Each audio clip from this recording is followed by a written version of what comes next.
출애굽기 13장 17절에서 22절 말씀을 통해서 출애굽의 비밀이라는 제목으로 하나님의 말씀을 함께 나누겠습니다.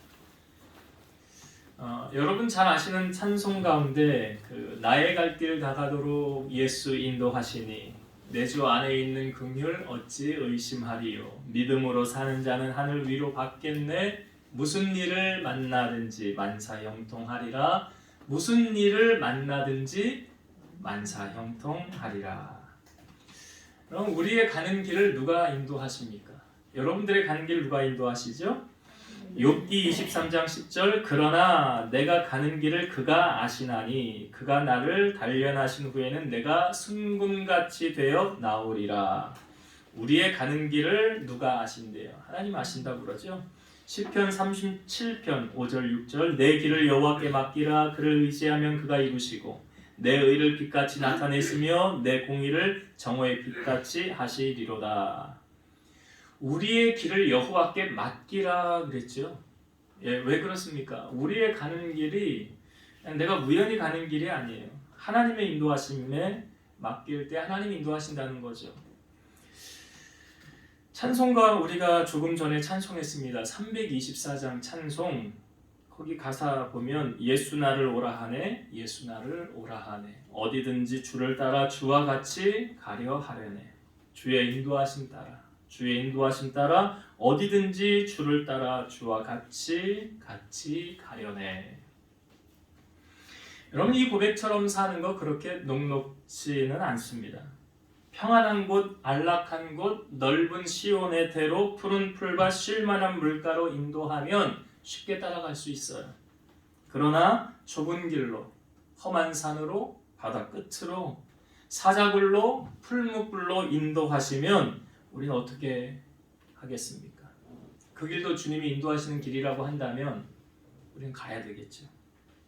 예수님께서 십자가를 지시기 전날 세족식을 하시죠. 제자들의 발을 닦아주십니다. 내가 주와 선생이 되어 너에게 발을 닦아주었으니 너희도 이렇게 행하라.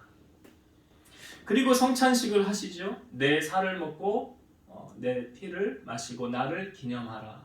그 다음에 하신 말씀이 뭐냐면 너희들은 모두 다 나를 떠날 것이다. 그래. 너희들은 다 나를 떠날 것이다. 그때 수제자였던 베드로가 뭐라고 그럽니까? 다른 사람은 다 주를 떠날지라도 저는 주님을 떠나지 않겠습니다. 예수님이 이렇게 말씀하시죠. 네가 닭 울기 전에 나를 모른다고 3번 부인할 것이니라. 여러분들은 여러분들의 믿음의 분량이 어느 정도 된다고 생각하십니까? 이렇게 한번 점검을 해보면 좋을 것 같아요. 나의 모든 길이 내가 계획한 대로 잘 되면 만사형통이죠. 그럼 할렐루야 하면서 우리는 감사가 절로 나올 거예요. 그런데 내가 계획한 대로 되지 않아요. 앞이 막혀요. 일이 꼬여요. 그럼에도 불구하고 우리는 감사가 나옵니까? 불평이 나옵니까? 이럴 때 우리 믿음의 수준이 내가 믿음이 이 정도 수준이구나 라는 게 점검이 되는 거예요. 고린도후서 13장 5절 너희는 믿음 안에 있는가 너희 자신을 시험하고 너희 자신을 확증하라. 예수 그리스도께서 너희 안에 계신 줄을 너희가 스스로 알지 못하느냐? 그렇지 않으면 너희는 버림받은 자니라. 내가 믿음 안에 있는가 나의 자신을 뭐하래요? 시험하고 확증하래잖아요. 진실한 믿음의 용사는 평안할 때, 잘 나갈 때, 누구나 할 수 있을 때 하는 감사가 아닌 막혔을 때, 절망적일 때, 소망이 없을 때 그런 진정으로 마음 깊은 곳에서 우러나온 감사를 할 수 있는 사람이야말로 진정한 믿음의 용사라는 사실입니다. 그래서 하나님은 우리를 코너로 몰아가실 때가 있어요. 때로는 막다른 골목에 다다르게 하십니다. 그러면서 하나님 이렇게 하시겠죠. 네가 어떻게 하는가 한번 보자. 뭘 보시려고 그럴까요? 너의 믿음의 수준을 한번 보자는 거예요. 그렇게 하나님은 우리를 테스트를 하시는 거죠. 430년간 애굽에서 종살이를 하던 이스라엘 백성들을 하나님 출애굽하게 하시죠. 근데 출애굽을 하게 하는데 출애굽에 비밀이 있었다는 사실을 아십니까? 오늘 이스라엘 백성들의 그 목적지가 어디입니까? 젖과 꿀이 흐르는 가나안이죠. 이스라엘 백성들이 이제 바로가 두 손 두 발 다 들고 너희들 여기서 나가라 그러잖아요. 자기 아들까지 죽게 되는 상황에 더는 뭐 할 게 없잖아요. 더 큰 재앙이 임하면 안 되니까 10번째 재앙을 경험하고 너희들 나가라 그래. 자, 이들이 홍해 광야 길을 돌아서 가는 길과 블레셋 사람들이 사는 땅을 지나서 바로 가는 길이 있어요. 이걸 쉽게 설명을 드리면 돌아가는 길과 질러가는 길이 있어요. 지름길이 있어요. 여러분 같으면 어떤 길을 선택하시겠습니까? 돌아가는 길을 선택할 사람은 별로 없을 거예요. 빨리 가고 싶고 편한 길을 가고 싶겠죠. 그럼 지름길을 선택하겠죠. 근데 하나님께서 지금 이스라엘 백성들을 인도하시는 길은 어떤 길이었습니까? 돌아가는 길을 선택하세요. 아니, 하나님 이상하시네. 편한 길로 인도하셔야지. 빨리 가는 길로 인도하셔야지. 왜 돌아가는 길을 선택하셨을까? 자, 17절의 말씀을 다시 한번 보겠습니다.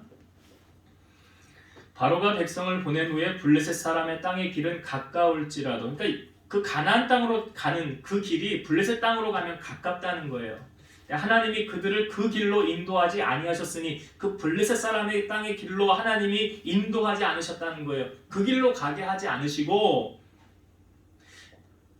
이는 하나님이 말씀하시기를 이 백성이 전쟁을 하게 되면 마음을 돌이켜 애굽으로 돌아갈까 하셨습니다. 자, 블레셋 땅의 길이 가까운데 그 길로 가게 되면 이스라엘 백성들이 블레셋 사람들과 전쟁을 하게 될 수 있을 것이다. 그래서 전쟁을 하게 되면 마음이 상해서 어떻게 하겠다는 거예요? 야, 우리 다시 애굽으로 돌아가자. 야, 여기서 전쟁하면서 다 죽느니 우리 다시 애굽으로 돌아가서 그냥 종살이나 하면서 그냥 살자. 그렇게 할까봐 하나님이 어떻게 하셨다는 거예요? 돌아가게 하셨다는 거예요. 여러분, 이런 하나님 아버지의 마음을 이스라엘 백성들이 알까요? 모를까요? 지금 돌아가게 하시는 이 하나님의 마음을 이스라엘 백성들이 알겠냐고요? 아니, 모르면서 이렇게 말하겠죠. 아이, 빠른 길 두고 왜 돌아가게 하시는 거야 대체? 여러분, 인간이 한치 앞을 알고 삽니까? 모르고 삽니까? 여러분, 내일 일 어떻게 될 줄 아세요? 모르죠. 마태복음 6장 34절, 그러므로 내일 일을 위하여 염려하지 말라. 내일 일은 내일이 염려할 것이요 한날의 괴로움은 그날로 족하니라. 이 말씀을 좀 쉽게 이해할 수 있도록 현대어 성경으로 제가 다시 읽어볼게요. 그러므로 내일 일을 걱정하지 말라. 하나님께서 너희의 내일 일을 돌보아 주실 것이라. 한날의 괴로움은 그날의 것으로 족하다. 너희의 내일 일을 걱정하지 말라 하면서 다음 나오는 말씀이 하나님께서 너희의 내일 일을 돌보아 주실 것이다.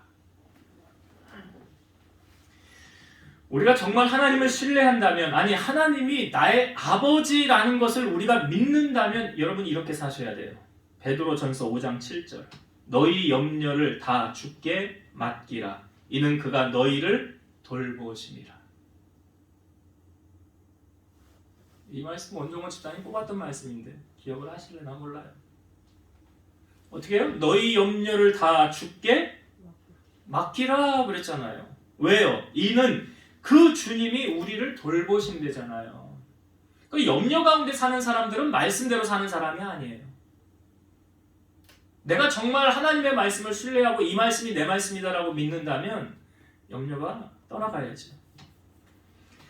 지금 보세요. 이스라엘 백성들이 출애굽을 했잖아요. 근데 하나님께서 나는 너를 모른다. 너 몰라라. 네가 알아서 해라 하시는 하나님이십니까? 아니잖아요.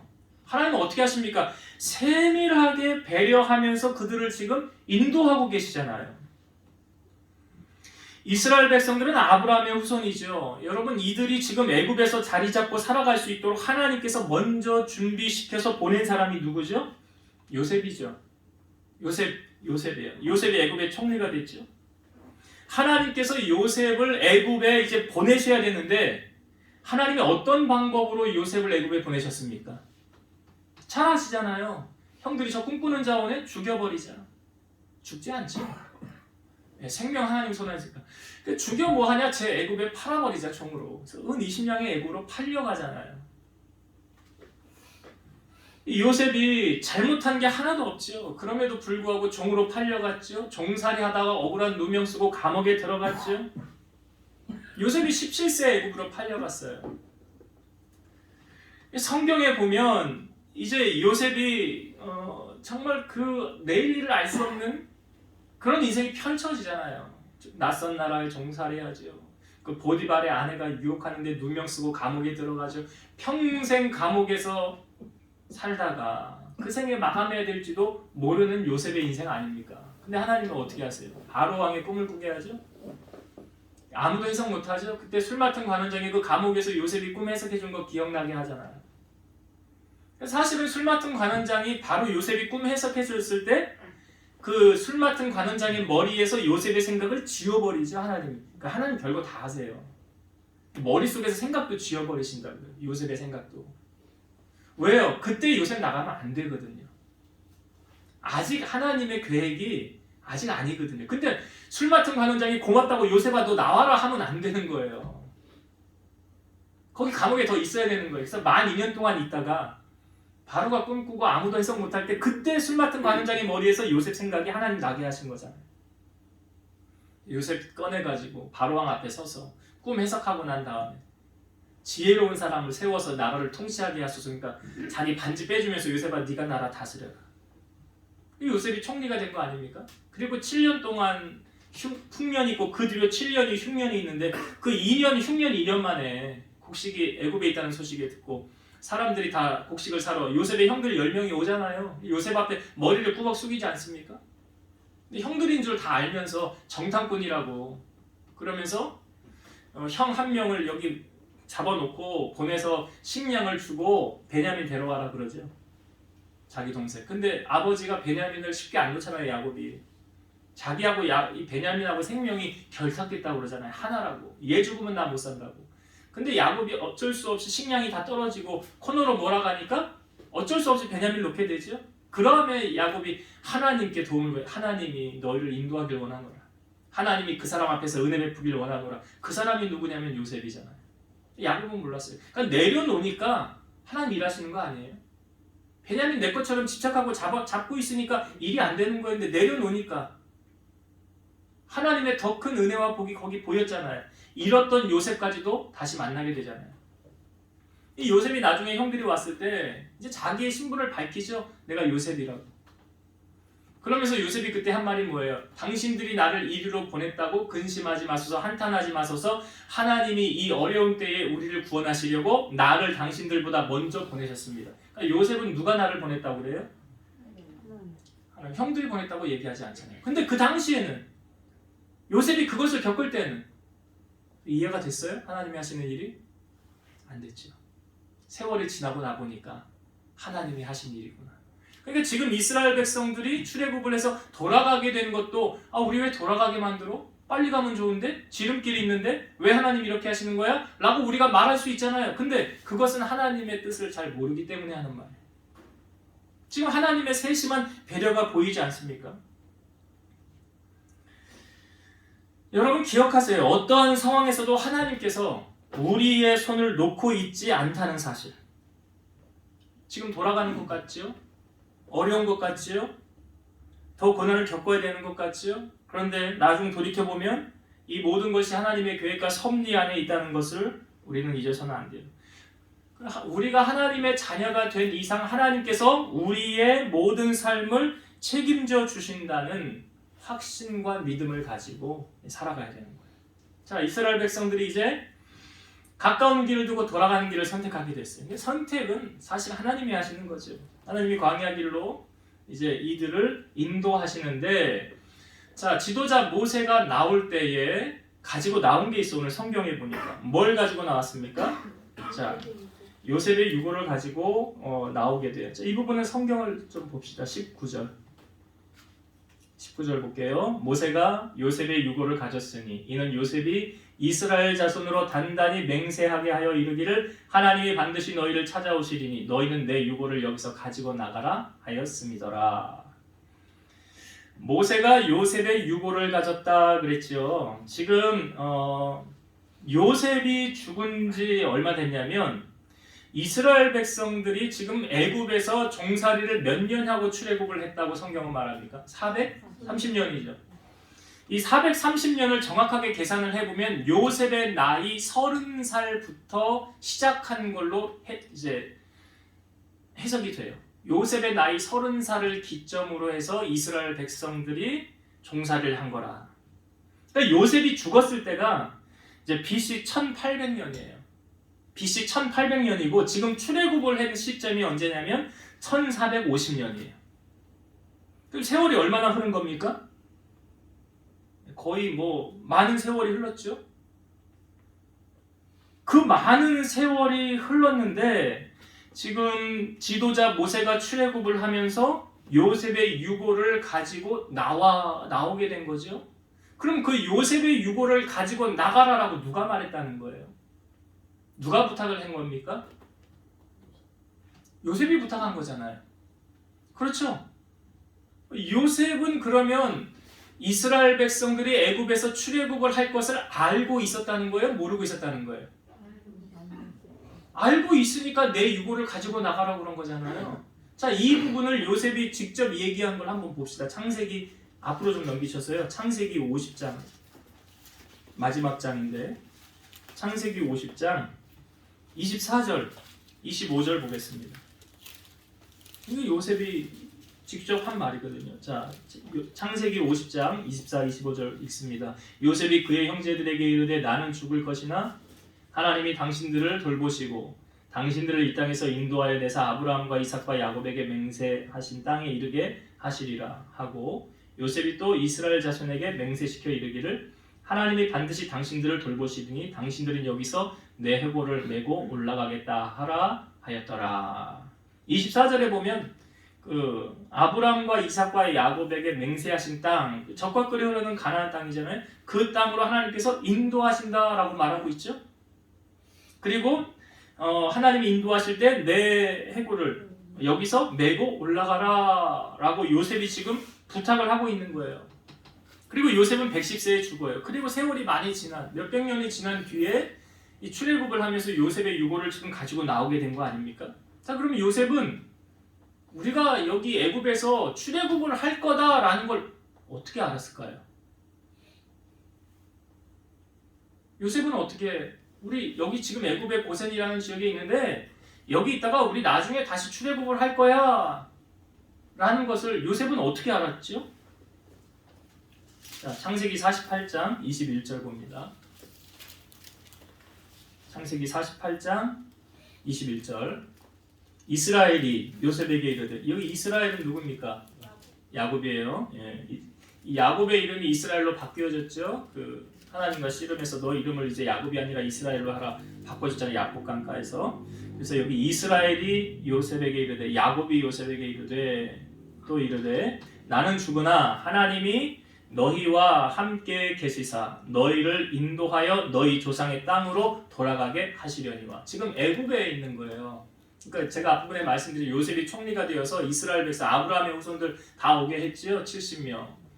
그 지금 애굽이라는 고센이라는 지역에서 이 야곱이 요셉에게 말하는 거예요. 뭐라고 말했습니까? 나는 죽으나 하나님이 너희와 함께 계시사 너희를 인도하여 너희 조상의 땅으로 돌아가게 하실 것이다. 그러니까 젖과 꿀이 흐르는 가나안 땅에 돌아가게 하실 것이다. 그 말을 한 거죠. 야곱은 어떻게 알았을까요? 예, 위로 거슬러 올라가는 거예요. 자, 창세기 15장을 한번 봅시다. 창세기 15장 12절부터 볼게요.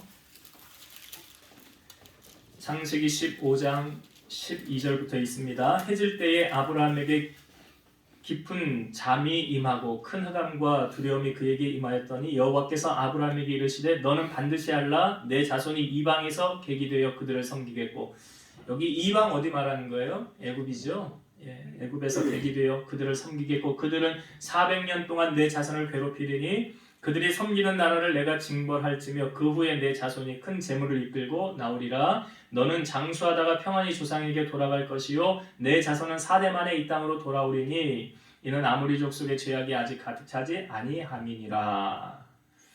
그러니까 내 자손은 4대 만에 이 땅으로. 그러니까 아브라함, 그 다음에 이삭, 그 다음에 야곱, 요셉이죠. 4대죠.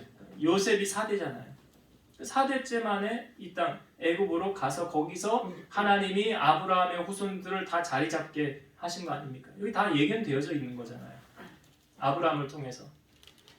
제가 지금 뭘 여러분들에게 말씀드리고 싶은 거냐면, 자, 아브라함이 하나님께로부터 받은 말씀을 이삭에게 전했겠죠? 이삭이 하나님께로부터 받은 말씀을 야곱에게 전했겠죠? 지금 야곱이 그 하나님께로 받은 말씀을 요셉에게 전했잖아요. 그러니까 요셉이 죽기 전에 유언처럼 하나님께서 우리를 그 땅으로 인도하여 들이실 것이다. 너희는 내 유고를 메고 여기서 나가라 라고 한 거 아닙니까? 그러니까 지금 무엇이 대대로 물려졌습니까? 하나님의 말씀이죠. 하나님의 말씀이죠. 신앙을 유업으로 물려준 거잖아요.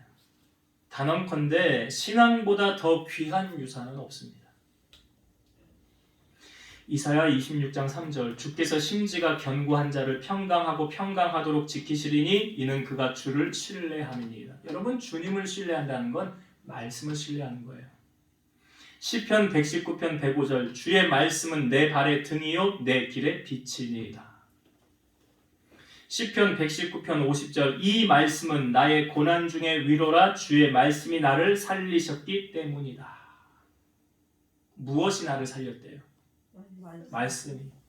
고난 가운데 내가 다시 일어설 수 있는, 지탱할 수 있는 힘을 무엇으로 얻었다는 것입니까? 말씀으로. 그러니까 하나님의 말씀을 믿는 사람은 요동함이 없어요. 그러니까 베드로도 주님께로부터 큰 기적을 경험했던 것이 뭐예요? 말씀. 내가 밤새 수고하여 그물을 내렸지만 한 마리도 못 잡았습니다. 그러나 말씀에 의지하여. 여러분, 말씀 앞에서라는 찬양이 있거든요. 이게 참 은혜가 돼요. 그래서 제가 한번 불러보려고 악보를 가지고 왔어요. 가사를 한번 잘 들어보세요.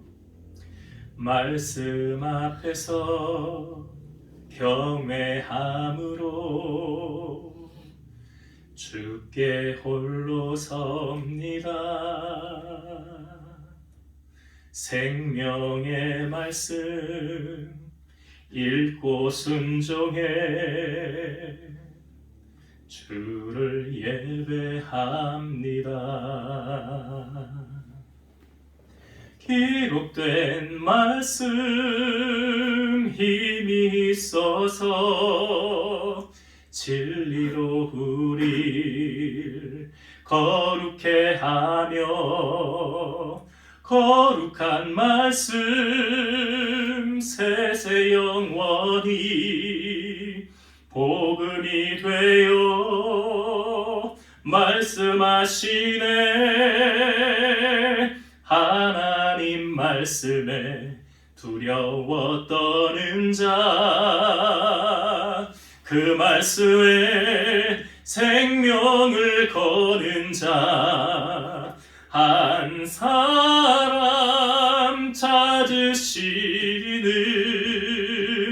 주님의 약속을 믿어 하나님 말씀에 운명을 거는 자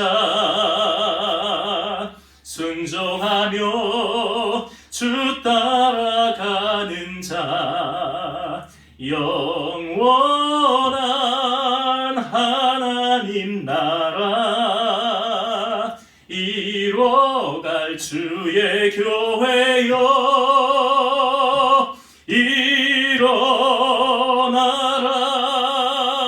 일어나라. 주 말씀은 우리를 구원에 이르는 지혜이니 목숨과 내 뜻 다해 그 말씀에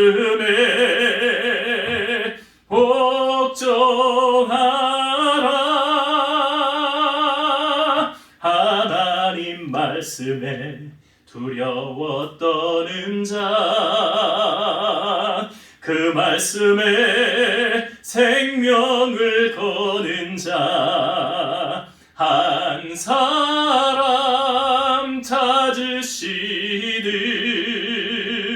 주님의 약속을 믿어 하나님 말씀에 운명을 거는 자 순종하며 주 따라가는 자 영원한 하나님 나라 이뤄갈 주의 교회여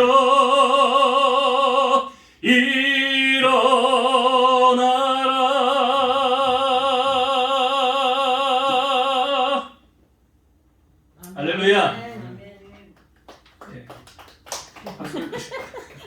박수를 치려면 크게 쳐주시는 거.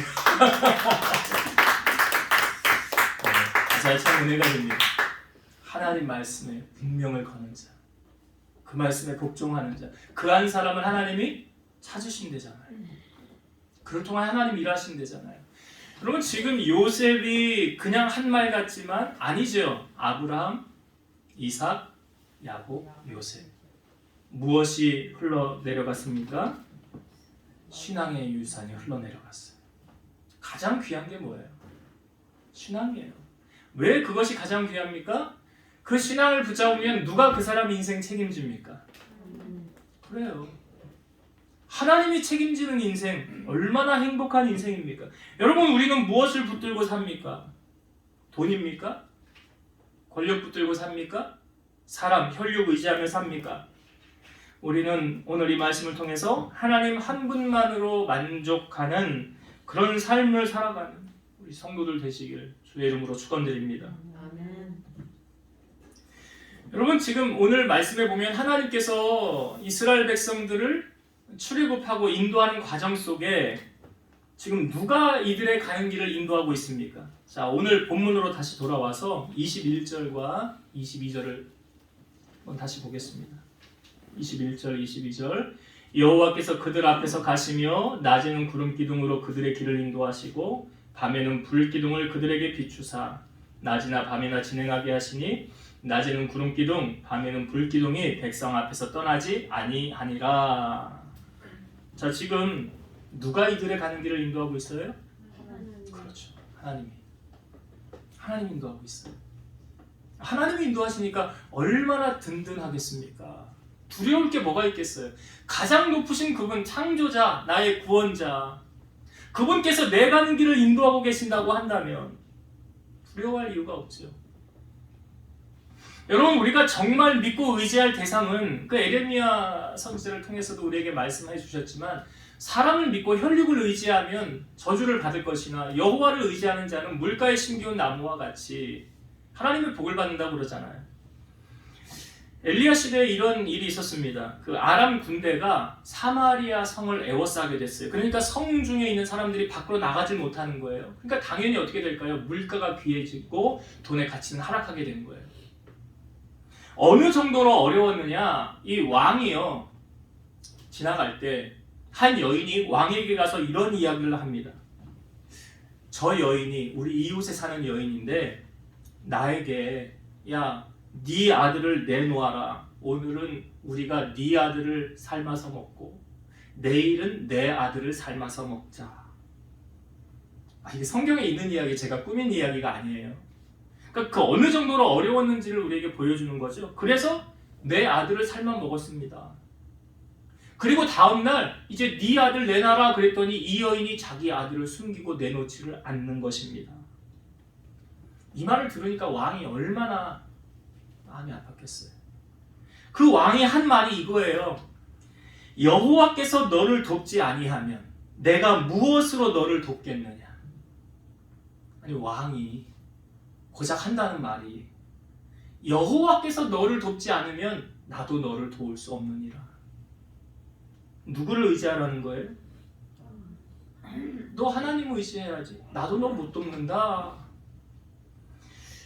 야곱이 형 그 에서를 속여서 아버지의 장자권을 받고 그 죽이려고 그러니까 형이 그 엄마가 빨리 너 외삼촌 집으로 가라 돌려보내죠.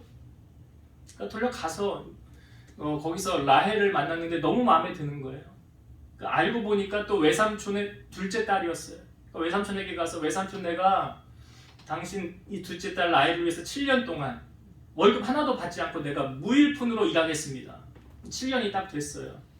첫날 밤이 됐는데 다음날 아침에 나와보니까 라헬이 아닌 레아가 들어와 있는 거예요. 외삼촌은 왜 나한테 이렇게 했습니까? 왜 약속을 어겼습니까? 그랬더니 우리 지방에서는 위에 언니를 먼저 보내고 그 다음에 둘째를 보내야지 그 순서를 바뀌면 안 된대. 그러니까 네가 7년 동안 나에게 또 봉사해라 그러면 내가 레아도 너한테 주고 라헬도 너한테 줄게. 그래서 이제 아내를 얻게 된 거죠. 야곱이 자기 의도와는 어떻게 보면 상관이 없이. 그런데 이 사실 야곱은 라헬을 이뻐했고 레아는 성경에 보니까 그렇게 이쁜 여인은 아니었어요. 그런데 성경을 보면 하나님께서 이 레아가 자기 남편 야곱의 사랑을 받지 못함으로 말미암아 하나님이 태의 문을 여십니다. 그래서요 레아가 아들을 숨풍숨풍 4명을 연거푸 아들을 낳는 거예요. 그러니까 그것을 옆에서 본 라헬이 여자들 무서워요. 셈이 얼마나 심한지. 야곱에게 가가지고 이러는 거예요. 당신 나에게도 아들을 낳게 해라. 나도 애 낳게 해줘라.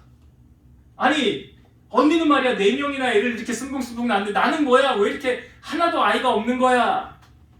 그랬더니 그때 야곱이요 성경에 보니까 화를 내면서 이렇게 말합니다. 그대를 임신하지 못하게 하시는 이는 하나님이시니 내가 하나님을 대신하겠느냐. 이게 좋은 말이 아니라 화를 내면서 한 말이에요. 야곱이 당신이 임신하지 못하게 하는 게 내가 하는 거냐고, 하나님이 한 거 아니냐고. 야곱의 말 속에 뭐가 느껴집니까? 하나님을 하나님한테 뺏어야 되는 거 아니냐고. 왜 당신 문제를 나하고 풀려고 하냐고. 하나님하고 풀어야 되는 문제 아니냐고. 여러분 우리의 문제가 남편하고 이야기하면 풀려요? 아내하고 이야기하면 풀릴까요? 자녀하고 이야기하면 풀릴까요? 사업주하고 얘기하면, 바이어하고 얘기하면 잘 풀릴까요? 성경은 그렇게 말하지 않아요. 이 문제는 누구와 풀어야 됩니까? 하나님과 풀어야 되는 문제예요. 제가 무실동에서 교회를 할 때 그 어떤 지방에 사는 어떤 여자 전도사님이 같이 이제 협력하자고 그래서 올라왔는데 그 집을 얻으려니까 보증금이 1,000,000원이고 월세가 그때 뭐 40인가 그랬던 것 같아요. 근데 저희 보증금이 없었어요. 근데 이분이 자기가 보증금을 대겠다는 거예요. 그래서 아마 800만 원을 보증금 대고 우리가 200을 댔는데 같이 이제 사역을 하다가 어느 순간 저기 집을 얻어서 나간다는 거예요. 2주 정도 계약을 했대. 2주밖에 시간이 없으니까 2주 안에 보증금 800을 달라는 거예요. 제 아내하고 같이 들었는데 우리 집사람이 뭐라냐면 알았다고. 그래서 나와서 물었어요. 당신 돈 있어? 아니 없어. 당신 돈 있는 것처럼 얘기하는데 비자금이라도 숨겨놓은 거 있어? 아니 없어. 없는데 그렇게 당당하게 얘기를 해요 사람이? 뭔 믿음이 배짱이 아주 대단한지. 나는 그때부터 교회 와서 사는 거예요. 새벽 예배 마치고 나면 집에 와서 제가 씻고 와서 성전에서 그냥 계속 기도하는 거예요. 점심을 먹었는지 말았는지. 집에 잠깐 갔다 와서 또 저녁 때는 이제 여러분 그 침낭 아시죠? 침낭 그 이불 대신 자꾸 이렇게 열어가지고 들어가서 저 침낭 안에 들어가서 교회에서 자고 그랬어요. 그 추운 날. 그 교회가 저거거든요. 뭐 조립식을 막 수리해가지고 들어가. 조립식 건물이에요. 거기 들어가서 이제 답이 없으니까 제가 답이 없잖아요. 누구에게 뭐 손 벌릴 것도 아니고 하나님 이렇게 일이 벌어졌는데 하나님 책임지셔야 되는 거 아니냐고. 그래서 그냥 거기서 침낭 안에 들어가서 자고 아침에 일어나면 또 저희 새벽 예배 드리고 잠깐 갔다 와서 또 교회 이렇게 며칠을 지냈어요. 근데 새벽에 감사원금 봉투가 하나 올라와 있는 거예요. 그래서 이제 이거 뭔가 봤더니 우리 집사님 중에 아들이 교통사고 났었는데 병원에 들어가 있는데 합의금이 이제 나왔는데 그걸 감사원금을 올린 거예요. 500만 원을. 병원 그걸 그래서 하나님 감사합니다. 500만 원 하나님이 주셨네. 근데 좀 지나서 어떤 분이 전화를 해서 저녁을 먹재요. 아내하고 같이 나갔어요. 저녁을 먹으러 식당에 갔는데 종이 가방을 이렇게 하나를 주는 거예요. 그래서 나중에 이게 종이 가방이 뭔가 열어봤더니 거기 현금이 300만 원이 들어있는 거예요. 저에게 얼마가 필요했었다고요? 800. 하나님이 그걸 어떻게 아셨지? 하나님 그거 어떻게 아셨을까? 여러분, 하나님이 우리 머리카락까지 다 몇 개인지 아시죠? 내 지금 형편과 처지를 하나님이 아셔요, 모르세요? 아시는 그 하나님께서 그 하나님의 손, 하나님의 살아 역사하신 은혜를 우리가 무엇으로 체험할 수 있을까요? 네? 그렇죠, 기도죠. 제가 그러잖아요. 마트에서 엄마한테 떼 쓰는 애들 엎드려서 장난감 사달라고 얼마나 떼를 잘 씁니까? 여러분 그렇게 하나님 앞에 떼 써 보셨어요? 떼 써 보셨냐고요, 하나님 앞에. 나 하나님 나 죽을 거야. 나 하나님 이거 안 해주면 나 그냥 목숨 내놓을 거야. 이렇게 떼 써 보셨냐고요. 안 써 보셨으면 하나님이 안 계시다고 얘기를 하지 마세요. 해보고 난 다음에 그 다음에 하나님이 안 들어주면 나 그냥 세상 끝내야 되겠다. 그냥 나 굶어서 그냥 순교해야 되겠다. 그런 각오로 여러분 하나님 붙잡고 나아가셔야 된다고요. 지금 이스라엘 왕이 그 여인에게 뭐라고 그랬어요? 여호와께서 너를 돕지 않으면 나도 너를 못 돕는다.